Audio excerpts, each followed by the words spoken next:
आज मी तुम्हाला जेवताना तोंडी लावासाठी मस्त अशी रेसिपी बनवून दाखवणार आहे। रेसिपी बघितली की लाईक आणि कमेंट करायला विसरू नका। एक मीडियम आकाराची काकडी मी खिसून घेतलेली, साल काढायची आणि खिसून घ्यायची। त्याचं पाणी बिलकुल काढायचं नाही, पिळून वगैरे पाणी काढायचं नाही, पाणी तसंच आहे बघा। अशा पद्धतीमध्ये मी खिसून घेतली, बारीक मोठ्या खिसणीने आपल्या आवडीनं करायचं। जर तुम्हाला पाहिजे असलं तर छोटे छोटे तुकडे सुद्धा तुम्ही करू शकता, पण खिसून जर घेतली का नाही तर खूप चविष्ट लागते। छोटे छोटे तुकडे करून सुद्धा मी रेसिपी खूप वेगवेगळ्या पद्धतीने काकडीच्या अपलोड केलेल्या आहेत। अर्धा कांदा घेतलेला आहे, मीडियम आकाराचा होता। छोट्या आकाराचा असला तर एक जरी घेतला तरी चालेल। असे तुकडे करून घ्यायचे, जास्त बारीक पण नाही आणि जास्त मोठे पण नाही। एक हिरवी मिरची मी बघा अशी उभी पातळ कापून घेतलेली आहे आणि त्याला मधोमध तुकडे करून घेतलेले आहेत। आता ही तुमच्या तिखटाप्रमाणे हिरवी मिरची घेतली तर चालेल। जर हिरवी मिरची तुम्हाला जर नाही खायची तर थोडीशी मिरची पावडर जरी टाकली तर चालेल।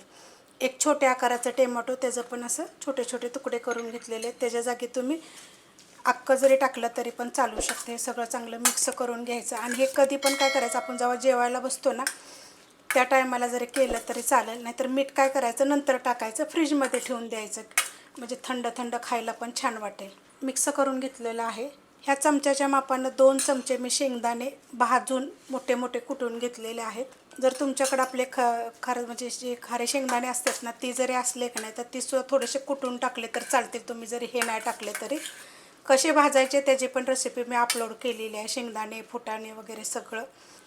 मीठ बघा, आपण जेव्हा खायला बसतो ना तेव्हा टाकायचं। तर हे आम्ही जेवताना तोंडी लावायसाठी असं रोज वेगवेगळं काहीतरी करत असतो, तर मी आत्ताच टाकलेलं आहे। मिठामुळे काय होतं माहिती आहे का, पाणी सुटतं, त्यामुळे हे सांगायचं की तुम्ही त्या टायमाला जरी टाकलं तरी चालेल। आता ह्याच्यामध्ये मी थोडीशी एकदम साखर टाकणार आहे, पिठी साखर आहे। जी खडी साखर असते ना धागेवाली, त्याला मी काय करते बारीक करून ठेवते, म्हणजे कधी असं टाकायचं म्हटलं तर उपयोगीला येते। तर एकदम थोडीशी टाकायची, त्याच्यामुळे चव छान येते। थोडीशी कोथिंबीर घेतलेली आहे, त्याची कवळी कवळी मी देठं पण घेतलेली आहे। तुम्हाला जर हवं असेल का नाही तर तुम्ही ह्याच्यामध्ये थोडीशी कैरी पण टाकू शकता। तर कैरी भेटते तर टाकायची, खूप चविष्ट असं होतं। आता ह्याच्यामध्ये आपल्याला लिंबाचा रस टाकायचा, तर किती टाकायचे आहे बघा, तुम्हाला मी दाखवते। एकदम थोडासा, जास्त नाही टाकायचा। ह्या चमच्याच्या मापानं अर्धा चमच्याला पण कमी टाकला तरी चालेल। मिक्स करून घेते मस्त असं बघा, मिक्स करून घेतलेलं आहे। असं पाणी सुटतं, मीठ टाकलं का नाही की मग जास्त पाणी सुटतं। त्यासाठी आपण जरी सगळं साहित्य एकत्र करून फ्रीजमध्ये ठेवलं आणि जेव्हा खायला घेतो ना त्या टायमालाच मग ह्याच्यामध्ये मीठ टाकायचं।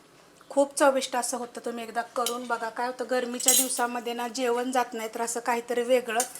कोशिंबिरीचे तर खूप साऱ्या रेसिपी मी अपलोड केलेल्या आहेत, पण अशा पद्धतीत एकदम झटपट करून बघा। रेसिपी कशी वाटली मला कमेंट करून सांगा। रेसिपी आवडली तर लाईक करा, सबस्क्राईब करा, कमेंट करा आणि शेअर बी करा।